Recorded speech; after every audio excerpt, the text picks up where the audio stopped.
É, mundo inusitado que nós estamos vivendo, né? Basicamente, o que a gente tem hoje é claramente uma opção política dos governos mundiais, eu diria, para salvar vidas, que está, obviamente, provocando uma enorme crise econômica mundial. Eu estou conjugando o verbo no gerúndio e não provocará, porque a crise e a recessão já está ocorrendo, né? Já é um fato que nós estamos vivendo. A única certeza que nós temos neste momento é isto. Mas nós não sabemos ainda a duração dessa crise, a extensão da crise, nem a profundidade, né? Há ainda muita especulação e muita tentativa dos economistas e de todos nós para tentar mensurar, né, essas dimensões da crise. E talvez as mais recentes projeções econômicas para o Brasil já dão a entender que nós provavelmente não estaremos vivendo uma crise em V, né? Uma queda muito rápida e uma recuperação muito rápida, é uma queda rápida e uma recuperação mais lenta, provavelmente uma crise em U ou em L, né? Com difícil recuperação, que o ano de 2020, de fato, já devemos ter um PIB aí nos cenários mais realistas entre -3% e até -5%, e fatalmente um ano de 2021, onde a gente começa a ensaiar uma recuperação. Antes da gente falar das questões de caixa, acho que vale dar só uma rápida pincelada do ponto de vista econômico na crise. A primeira questão importante é que a gente está vivendo nesse momento um choque de demanda, quer dizer, a demanda sumiu, né? E os postos de gasolina sabem disso muito bem, né? A queda no consumo de combustíveis é um negócio patente, né? No que pese a baixa de preço que a gente tem visto do petróleo. Só que, seguidamente a essa questão do choque de demanda, a gente provavelmente viverá um choque de oferta, porque há uma potencial ruptura nas cadeias de produção, com empresas tendo problemas de sobrevivência, e já tem alguns setores específicos que estão tendo algumas dificuldades, né? Construção civil, a parte de acabamentos, por exemplo, a gente já tem algumas notícias aí de algumas dificuldades no fornecimento normal de materiais. Nós temos um cenário de aumento de risco de crédito bastante grande, obviamente, junto com uma subida de taxa de juros que aconteceu, refletindo esse aumento do risco de crédito, e há uma discussão muito grande na economia hoje com relação ao empossamento da liquidez. Quer dizer, o Banco Central fez uma série de medidas para soltar liquidez para os bancos, o que é ótimo porque protege os bancos de uma eventual quebra, mas essa liquidez que deveria chegar na ponta do crédito, ela está represada dentro dos bancos, e há, obviamente, toda uma discussão política muito grande do papel dos bancos neste momento, um debate, e eu acredito que a PEC de guerra, que deve estar sendo aprovada essa semana, autorizando o Banco Central a comprar carteiras de crédito, ou ele mesmo estender crédito direto à ponta, deve melhorar essa situação. Nós temos uma outra característica nesta crise que a gente não viveu na crise de 2008, os juros na nossa economia já estão muito baixos, o que limita, né, a política monetária como uma medida anticíclica neste momento. Temos já em curso um potencial aumento de desemprego com queda de renda, que reflete em consumo mais fraco para frente, bolsa sofrendo muito, e aqui eu chamo a atenção que a crise destruiu o mais alto ciclo de crescimento da bolsa americana, né, da história. E bolsa no exterior é poupança das pessoas e, portanto, a destruição de riqueza lá é abissal nesse sentido. Temos uma queda, né, já em curso, era potencial, mas eu diria que está em curso, dos preços das commodities, né? O dólar no Brasil já reflete um pouco disso. O petróleo, que está no segmento de vocês aí, passando por baixas de preços históricas, que nunca se viu nada parecido. Tem questões geopolíticas, obviamente, não é só a crise, mas é uma realidade.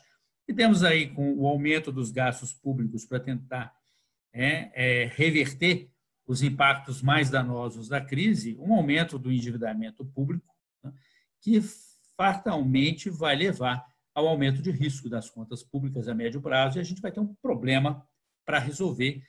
E, portanto, tudo isso tomado em conjunto dá uma dimensão da crise que a gente está vivendo e o potencial, né, de longo prazo de problemas que a gente, nesse momento, passa a contratar.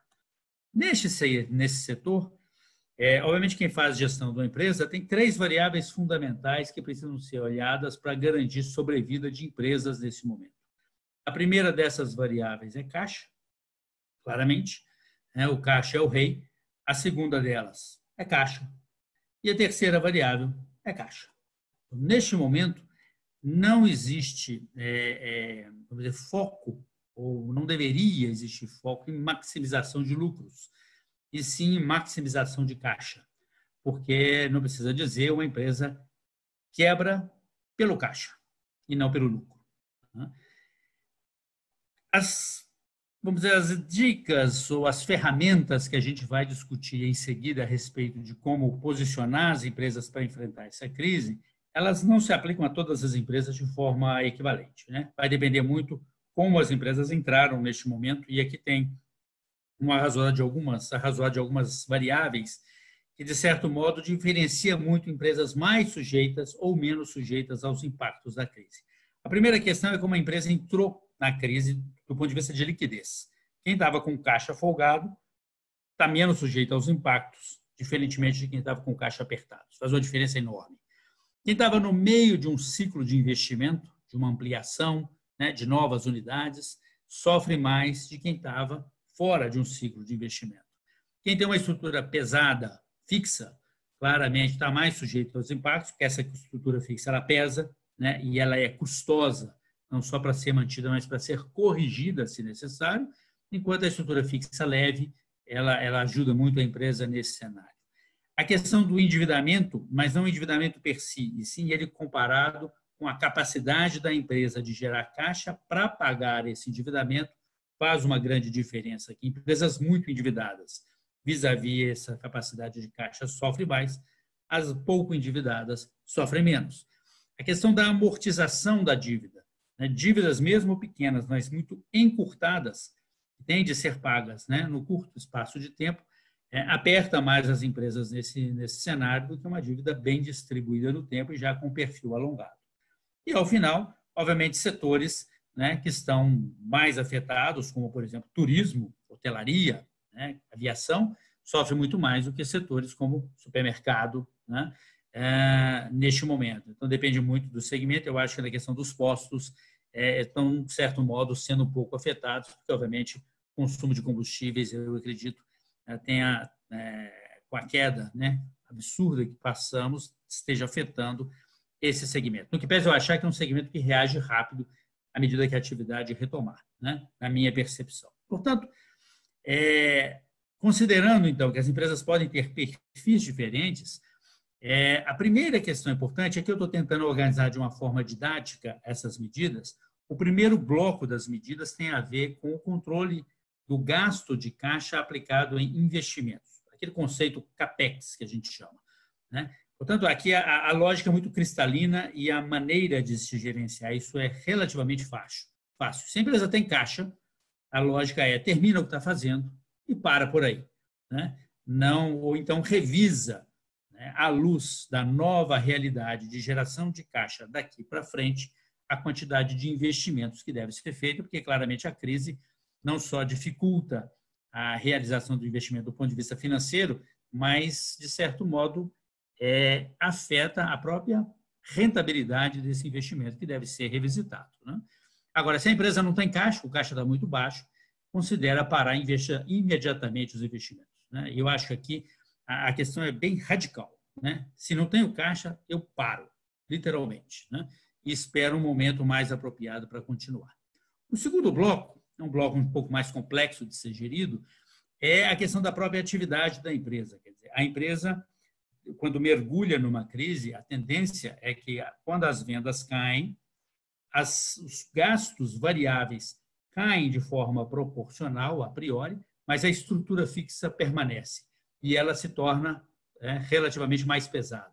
E é muito importante que a empresa, então, revisite esses gastos para equilibrar a estrutura fixa na medida do possível com um novo nível de venda, de forma a produzir o que a gente chama de EBITDA, uma margem operacional, zero ou positivo, tentando evitar que esse EBITDA mergulhe para o campo negativo, que, obviamente, ele destrói caixa.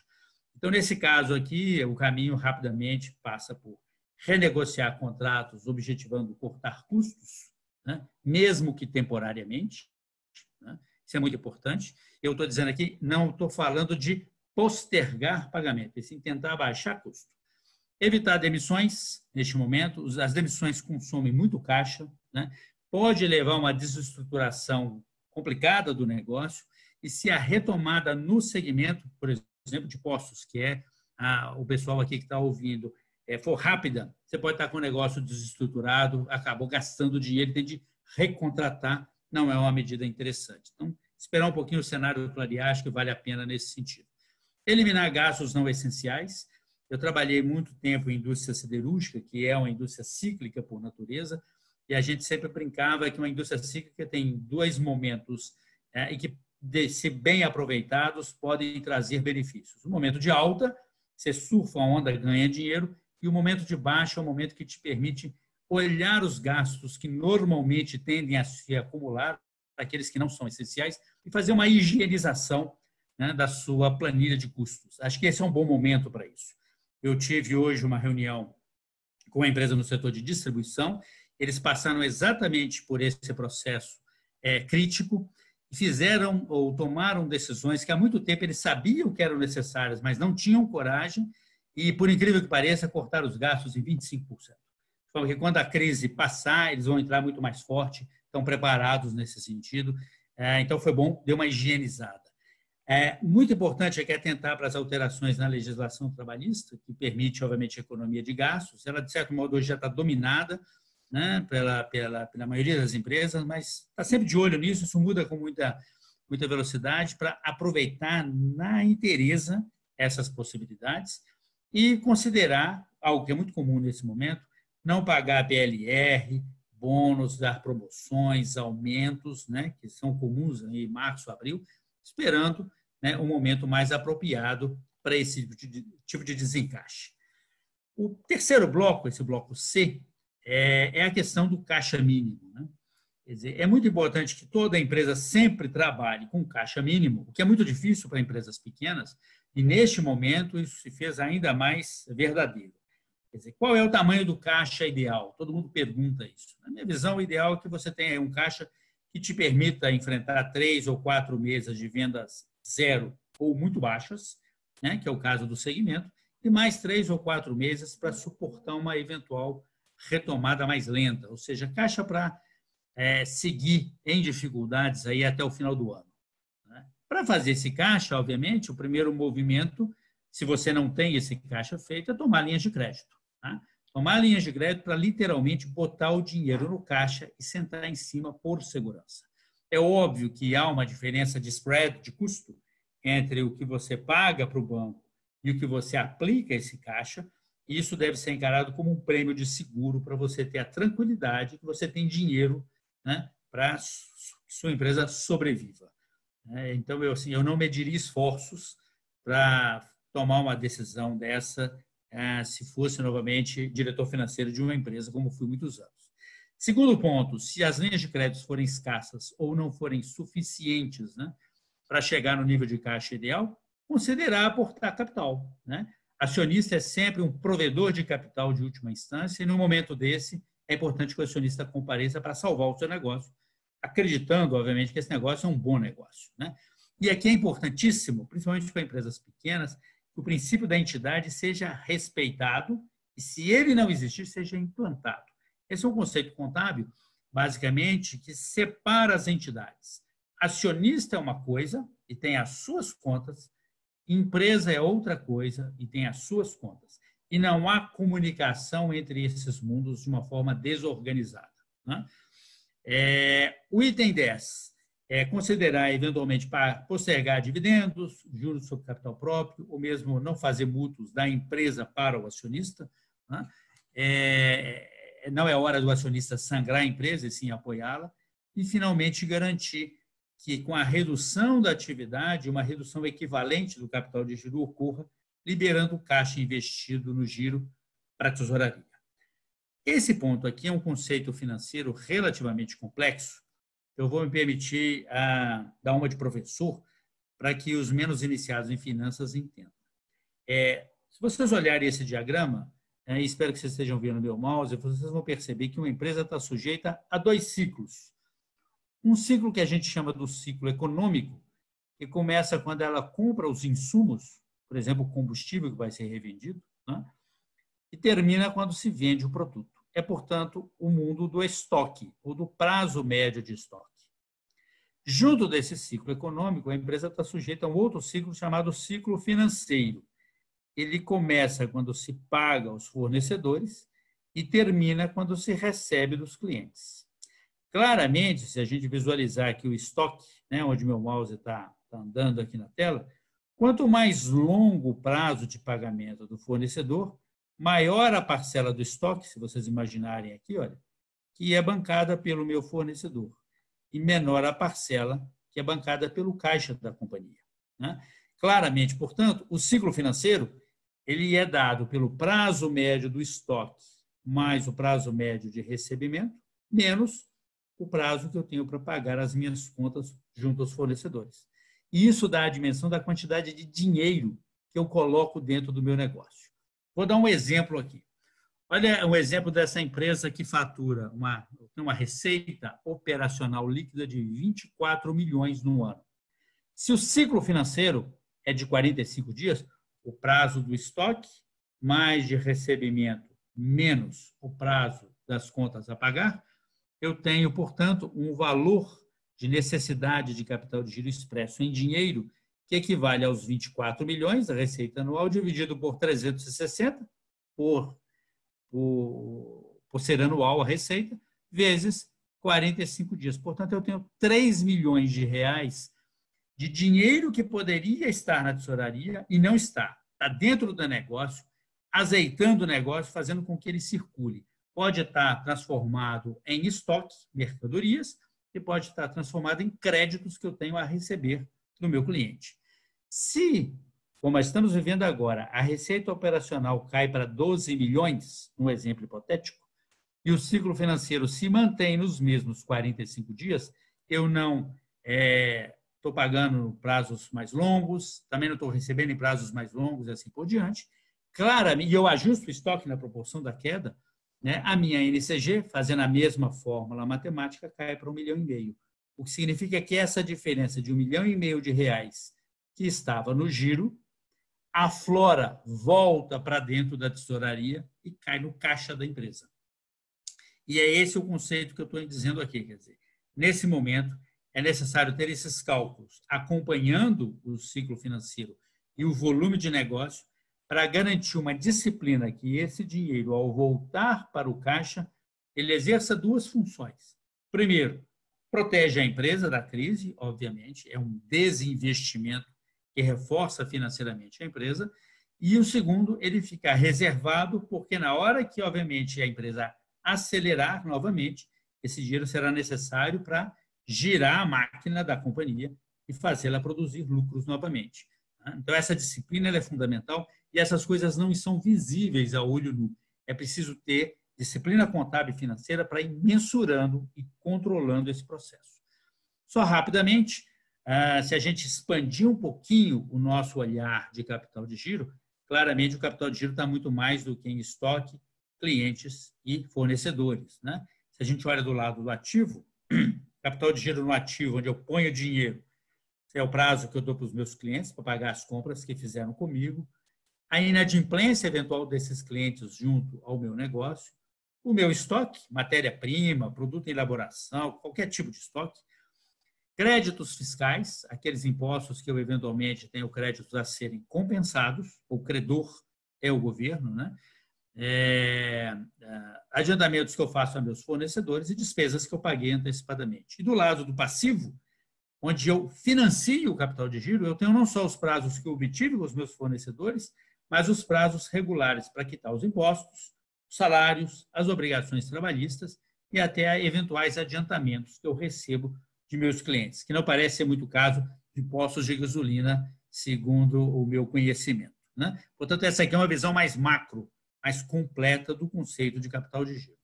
Portanto, como é que a gente faz essa gestão do giro, que é tão importante? Primeiro, cuidar da inadimplência. Nessa época, ela tende a crescer, né? Obviamente, não se aplica se você vende a cartão de crédito ou débito, mas se vende no boleto, no crediário, fiado, qualquer outra forma. É perigoso aqui, tende a ter um olhar muito cuidadoso. O alongamento com prazo, e aqui entra alongamento, né, dos fornecedores, seja negociando as contas já devidas ou alargando os prazos das compras novas é um bom caminho. É sempre uma briga isso aqui, porque o fornecedor está na ponta oposta, que é exatamente o contrário. Muito importante ajustar o volume do estoque para o novo nível de venda. Né? Se eu tenho venda para um determinado nível de venda, estoque com um determinado nível de venda, e essa venda vem à metade, eu, de repente, estou sobreestocado, eu tenho o dobro do estoque que eu preciso. Então, é necessário fazer esse ajuste para liberar capital de giro que está preso no estoque para o caixa. Eliminar de forma o mais rápido possível estoques excessivos, mesmo aqueles de produtos que vendem bem, a famosa curva A. Não é hora da gente ter estoques, né, excessivos. Considerar eliminar, inclusive, aqueles estoques dos produtos que não giram, né, as curvas B, C, até mais do que isso, vendendo, dando uma liquidada nesses produtos, mesmo com margens muito próximas de zero, simplesmente pelo fato de fazer caixa. Considerar baixar os estoques pulmões, quer dizer, aquela reserva de estoque que eu deixo para garantir que, pelo lead time de fornecimento, né, eu não corra o risco de ficar sem o produto e causar uma ruptura. Nessa hora, talvez valha a pena dar uma revisada e assumir um pouquinho de risco de alguma ruptura em prol do caixa, se for o caso da sua companhia. Com certeza, eliminar qualquer antecipação de recurso ao fornecedor, não é hora para isso. E, se for possível, renegociar ou usar os prazos maiores de recolhimento de impostos que foram dados. Aqui o governo deu uma mãozinha na parte de INSS patronal, de FGTS, né? É sempre muito mais regulado esse mercado, mas é um apoio do governo, claramente, para a questão da gestão do capital de giro. O último bloco é o gerenciamento da dívida, né? Então, nesse caso, se você considerar tomar recurso para reforçar seu caixa, ou para financiar o investimento, para nos dedicar ao caixa próprio, que seja, fundamental recurso longo com carência. Dinheiro curto, nesse momento, não resolve. Tá? Se tiver difícil, não se limite a isso, tente renegociar as dívidas atuais para um alongamento, obtendo uma carência. Às vezes é muito difícil e os bancos são mais restritivos a créditos novos, mas eles estão mais abertos a aceitar renegociações de dívidas atuais. E, portanto, faça uso disso, e inclusive das carências que os próprios bancos se prontificaram a oferecer, né? Prorrogando as parcelas ou capitalizando as parcelas no saldo residual aí da dívida. Se você for negociar, foca primeiro os bancos do seu relacionamento. Iniciar um relacionamento bancário com um banco novo neste momento é muito complexo. É demorado, o banco é sempre desconfiado por natureza, vai te pedir 300 mil informações, o processo é lento e a probabilidade de sucesso é baixa. Portanto, use os bancos da sua casa, né? Aqueles que você já tem limites, já tem conhecimento, já tem movimento, é mais fácil mesmo que você use esses bancos para fazer um reparo de linhas subsidiadas de um BNDES, por exemplo, né?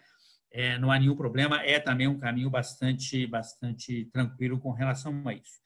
E hoje em dia no Brasil, você sabe muito bem disso, os bancos cooperativos, né, Sicobs da vida, estão bastante atuantes, e eu não desconsideraria abordar um ou outro desses bancos também em busca de linhas de prazo longo para esse suporte. Tá?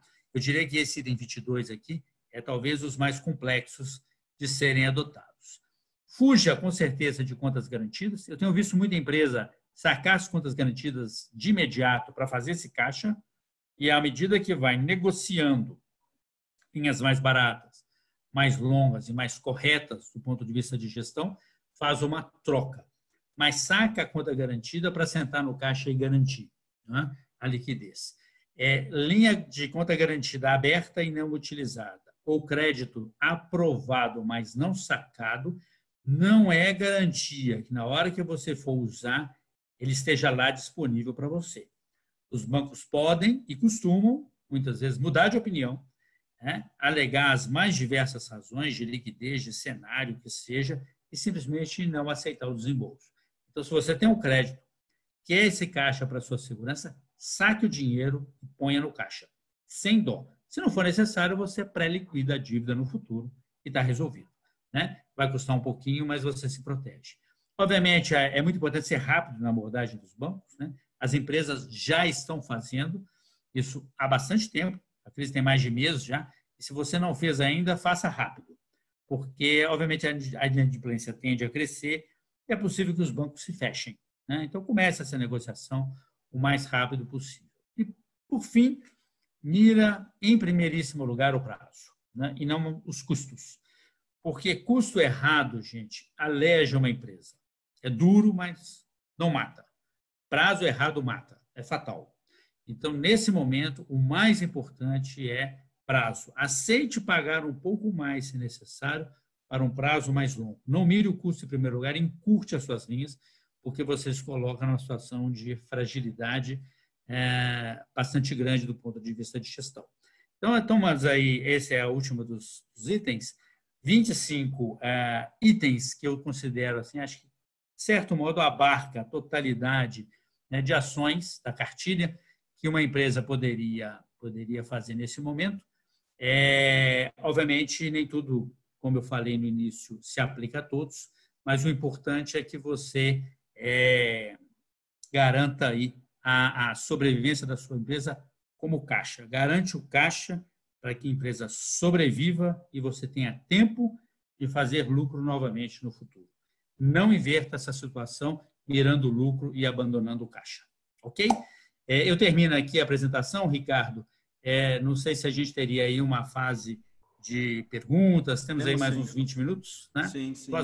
E temos várias. Primeiro, eu queria parabenizar o senhor aí, que eu acho que o senhor conseguiu apresentar um tema que às vezes é muito desafiador para o revendedor, o empresário em geral, principalmente o revendedor de combustível, de uma forma simples e às vezes até um checklist ali para ele trabalhar em cima, né? E a gente tem aqui alguns temas, algumas perguntas. A primeira, professor, era o seguinte: qual a referência dos indicadores de caixa, de índice de liquidez? Qual benchmarking? De liquidez? Ele está perguntando, na verdade, qual a referência de indicadores de caixa? Aí perguntou, é o índice de liquidez? Não, no indicador de caixa, como eu mencionei, não existe isso na literatura. Tá? A boa prática diz que uma empresa equilibrada, em situações normais, deveria ter aí entre 1 e 2 meses de faturamento de caixa. Né? Isso é suficiente para gerar a operação com conforto e tudo. Isso é absolutamente pragmático. Tá? No momento como esse, obviamente, esse caixa tem que ser maior, porque nós não estamos no momento de normalidade em termos de liquidez do mercado. Então, aí a ideia de 3 a 4 meses de venda baixa e 3 a 4 para você suportar, para você fazer esse cálculo, você tem de aplicar a metodologia de fazer um fluxo de caixa de tesouraria, né? Colocar numa linha de tempo mensal as entradas, receitas, quando elas ocorrem de fato no seu caixa, e todas as saídas de forma organizada quando elas de fato sairão do seu caixa, né? Esquecendo aí a competência contábil e focando em caixa. Com isso, você consegue fazer um cálculo, né, de como esse buraco de caixa se avoluma no tempo e, passado essa realidade que eu estou desenhando de 3 meses de crise, 4 meses de crise e depois uma curva de aceleração, você consegue, no número lá no final, determinar qual é o buraco de caixa que você acumula nesse período. Esse aí é um indicador prático da sua empresa de quanto caixa você precisa. Tá? Mas não há uma fórmula, tipo um índice de liquidez, que vai te dar isso automaticamente. Você vai ter de fazer essa simulação. O nível de assertividade em fluxos de caixa é baixo, saiba disso. Não há outra maneira de fazer a não ser tentar acertar com o tempo e ir aprimorando a sua maneira e capacidade de ver o futuro. Mas não tem outra regra que não, outra maneira que não fazer esse fluxo de caixa projetado. Perfeito. Tem uma outra pergunta do Vladimir.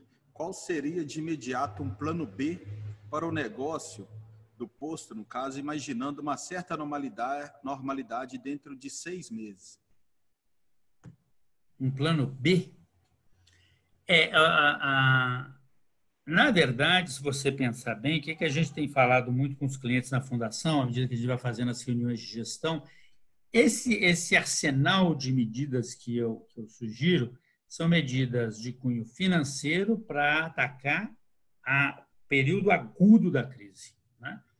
Passado isso, e você percebendo que o seu negócio já adquiriu um certo ritmo, seja ele de recuperação, de estagnação, o que seja, é muito importante que você passe a olhar o mundo de de um ponto de vista um pouco mais estratégico, né? Tentando entender que tipo de negócio, que tipo de demanda os seus clientes passam a ter, se houve alteração de hábitos, como é que é essa tendência de recuperação e se você tem capital de giro para isso.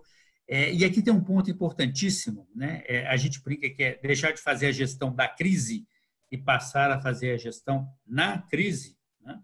Que é gerir o seu negócio em meio a um ambiente de crise que está aí para durar um tempo. É você olhar, inclusive, oportunidades estratégicas, né? É muito comum nesse cenário que vários concorrentes seus, seja no seu mercado ou no mercado vizinho, aquele mercado que você sempre paquerou e nunca entrou, tenham momentos de fragilidade. E é um momento interessante de adquirir concorrentes ou ocupar espaço no mercado onde os seus concorrentes estão fracos. Obviamente que para isso você precisa ter essa visão estratégica, ter a prontidão de fazer o movimento na hora certa e ter caixa para isso, né? Então, eu diria que é muito importante que se adote muito rapidamente as medidas de gestão da crise, tem várias aqui, como eu falei, e rapidamente, quando você estabiliza o seu negócio, você passa a fazer a gestão na crise, olhando o novo tipo de cliente e os movimentos estratégicos que você eventualmente terá nesse período. Uhum. Perfeito. Professor, normalmente um posto de combustível é muito comum comprar o combustível já com 2 dias e receber uns 50%, às vezes, em cartão de crédito e uma outra parte em correntistas, que às vezes pagam no mês seguinte, no dia 10, no dia 15. Uhum. Uma dica prática para o revendedor que ele trabalha nesse cenário seria antecipar os recebíveis dele, mesmo pagando taxa de cartão de crédito e preservando caixa? Olha só, se ele não tem fôlego financeiro para suportar esse prazo, que é exatamente o conceito do capital de giro que eu mencionei na apresentação, fazer a antecipação de cartão costuma ser uma taxa e uma fonte de crédito relativamente boa. Por quê? Primeiro, o cartão antecipa o próprio recebível, portanto, está isento de OR, é o que a gente chama de um true sale, uma venda definitiva do seu recebível. Então, você está isento de OR, que é muito legal. Você tem, normalmente, taxas relativamente baixas, porque o risco de crédito assumido, né, por quem é seu credor é baixo. E você tem, normalmente, uma disponibilidade dessas linhas, uma liquidez bastante grande, mesmo em períodos de crise. Então, ela é uma linha legal para você fazer o financiamento do seu capital de giro. Mas ela serve para o capital de giro. Se o seu problema é formar esse caixa mínimo, né, ou ter uma estrutura de caixa, ou mesmo financiar investimentos, qualquer uso do fundo que não seja o mero financiamento do capital de giro, este não é um bom funding. Aí é mais interessante que você parta para linhas estruturais, né? Linhas longas, com carência, que tenham um prazo que encaixe com a própria capacidade de geração de caixa do seu negócio, né? No qual você investiu o dinheiro, né? Então, você abre uma unidade nova, você não deveria fazer isso com o dinheiro do cartão de crédito antecipado, né? Você deveria fazer isso com um empréstimo longo, 2, 3 anos, de forma que o fluxo de caixa gerado pelo posto sirva e pague esse empréstimo. Então, como a gente chama no mercado financeiro, é bom você estar casado com os prazos dos seus empréstimos e os seus usos. Uso curto, dinheiro curto. Cartão de crédito antecipado para financiar o recebível, o capital de giro. Uso longo, dinheiro longo. A coisa mais perigosa que uma empresa pode fazer é tomar dinheiro curto para financiar um uso longo, porque, obviamente, você supõe que você renovará esse dinheiro curto várias vezes até que a geração de caixa do seu uso longo, né, pague a dívida. Se acontecer dessa rolagem se complicar, você fica no meio do caminho. Tá? Então, é bom, né, casar os prazos. Mas é um bom funding, tá? Para o uso que se destina. O Emerson Torquato, ele pergunta, nesse momento que o combustível, o petróleo está despencando, é melhor eu ter dinheiro no banco ou aproveitar o momento que o combustível está barato e encher meu estoque e buscar, às vezes, uma oportunidade nisso? Olha, obviamente eu não conheço nada de combustível, né? Esse aí é um negócio seu. Eu vou aqui te responder pela lógica financeira. Dinheiro no banco hoje, e eu estou na suposição que você tem caixa para fazer esse movimento especulativo, dinheiro no banco hoje vai te render alguma coisa perto de 3,75 menos o imposto de renda. Lembrando que no caso do imposto de renda na empresa, para esse objetivo, 34%, né? Porque é uma atividade não operacional a receita financeira. Portanto, você vai receber em termos líquidos menos de 3%. Se fazer esse movimento especulativo, né, de se superestocar, né, com a grande probabilidade, porque certeza a gente nunca tem, que você vai oferir uma margem no seu produto que seja superior aos 3% do meu exemplo da aplicação, sobre o valor do dinheiro investido, olha, não é o lucro sobre o preço do combustível, a margem de lucro, e sim o lucro dividido pela quantidade de grana que você botou nesse combustível, e for mais do que 3%, vale a pena fazer. Tá? Aqui é uma distinção importante. Nós temos aqui na mesa, e na maioria das empresas, sempre dois índices que causam muita confusão. O índice de lucratividade, que é a margem de lucro com relação ao preço da venda, ou a minha receita, que a DRE te mostra que ele é lucratividade. E o outro que é rentabilidade, que é o lucro que eu oferi, dividido pelo capital que eu usei para fazer aquele lucro. Então, no seu exemplo, botei R$ 1 milhão no banco, ganhei 3% ao ano. Botei R$ 1 milhão em estoque, vendi aqueles milhares de litros e oferi um lucro, divido esse lucro, digamos que tenha sido de 100 mil, pelo 1 milhão, tem um retorno de 10%. É melhor colocar no combustível do que no banco. Não sei se deu para ficar claro minha conta aqui sem um quadro, né? Mas a métrica vai por aí, tá? Claramente você, como dono de posto, sabe muito bem gerir as variáveis e os riscos, né, que você incorre em comprar combustível, estocar e vender a um determinado preço, né? Mas a lógica é tão simples quanto essa. Sim. A gente ainda tem uns minutinhos e tem uma pergunta aqui interessante que eu recebi aqui direto. Ter caixa sobrando é receita básica para sobreviver a qualquer crise.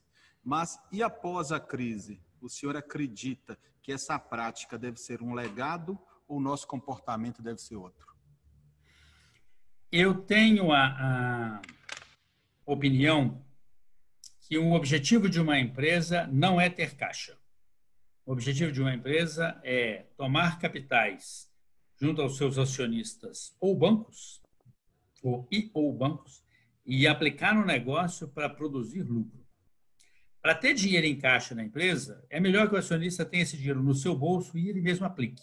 É muito mais eficiente, né? Ele não corre o risco da empresa sobre esse capital, ele tem uma taxa mais eficiente porque ele tem uma tributação que pode ser zero numa LCA, enquanto a empresa, obviamente, como eu mencionei, é tributada a níveis aí de 34%. Portanto, caixa na empresa em excesso é uma mal alocação de capital. Tá?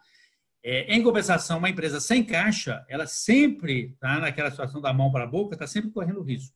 Então, caixa é aquela situação que você tem de ter um pouco, mas não em excesso. O que me leva àquilo que eu já falei. Ideal, 2 meses de faturamento é suficiente. Tá? Quando começa a passar disso, eu digo que caixa em excesso ou deveria ser usada para repagar o banco, né? Porque, obviamente, você não precisa daquele crédito, ou deveria ser usado para reembolsar o acionista.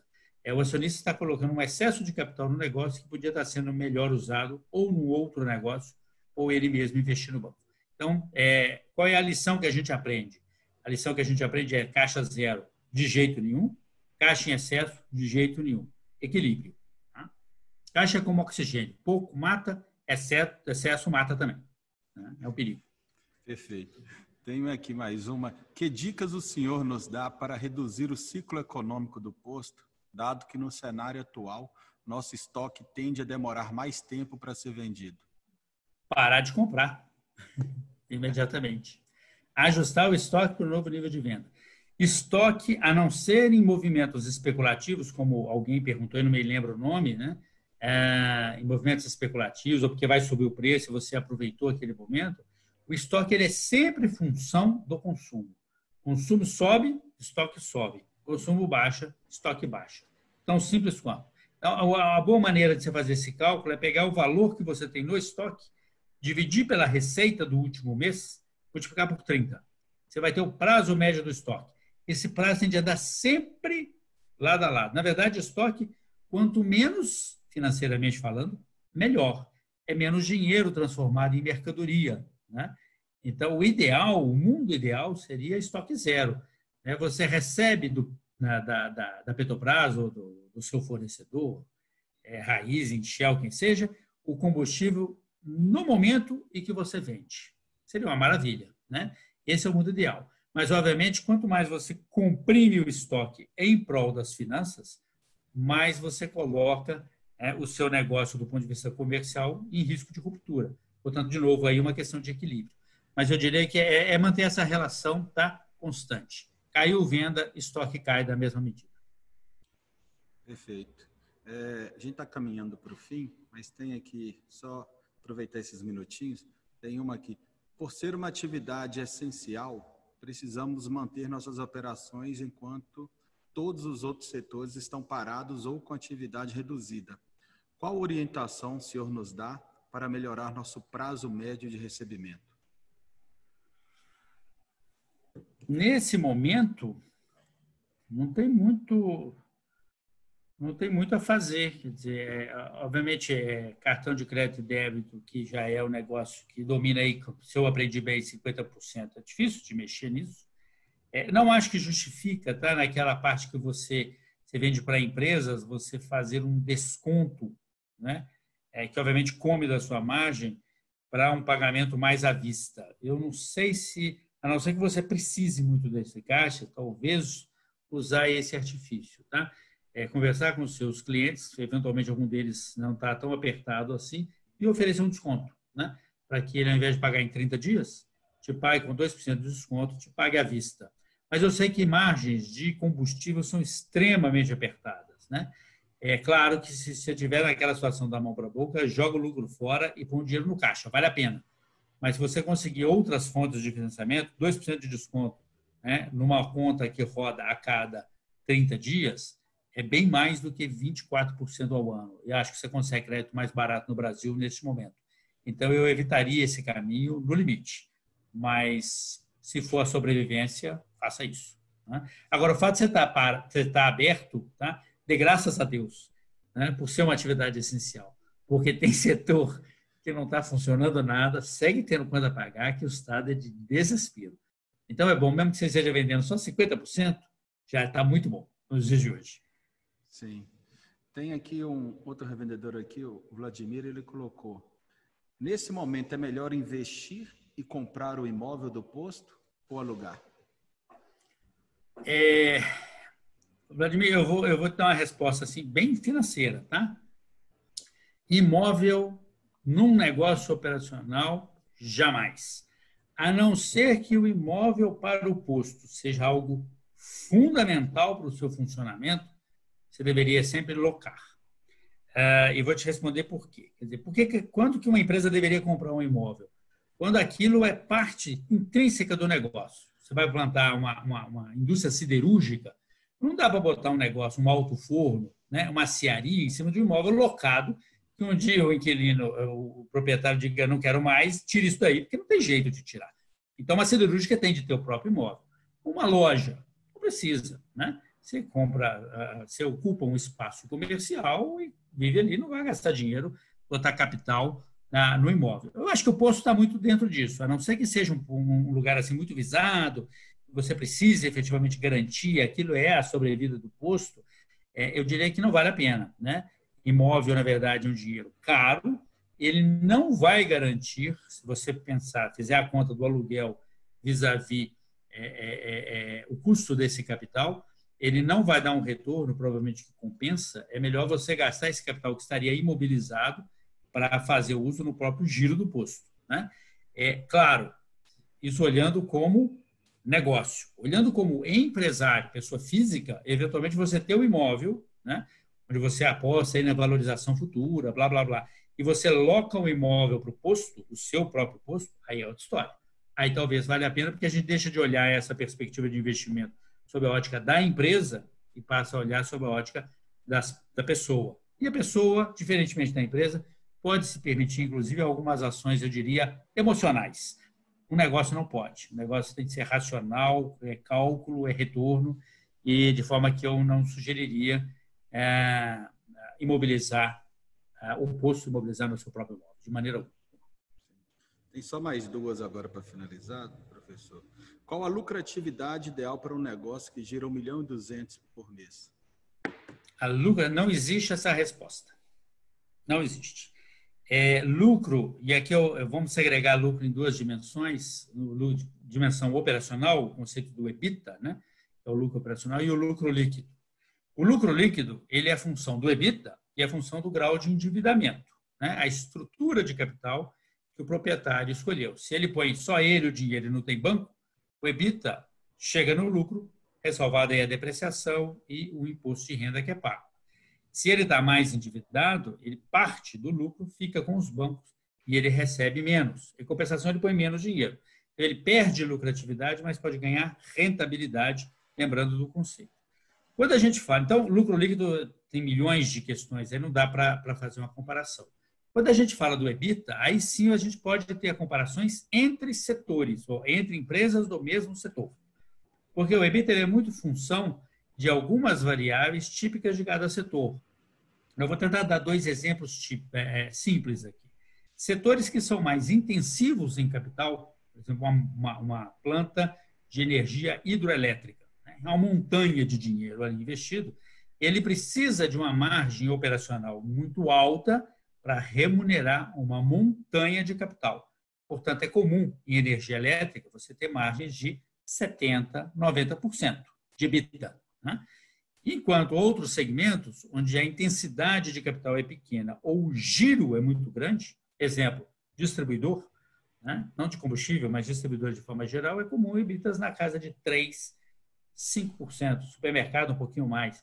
Então, não dá para fazer a comparação, as disparidades são muito grandes, né? Dá para a gente dar mais ou menos uma ordem de grandeza. Então, a eletricidade é muito, indústria é mais, né? 20%, 30%, 40% é comum.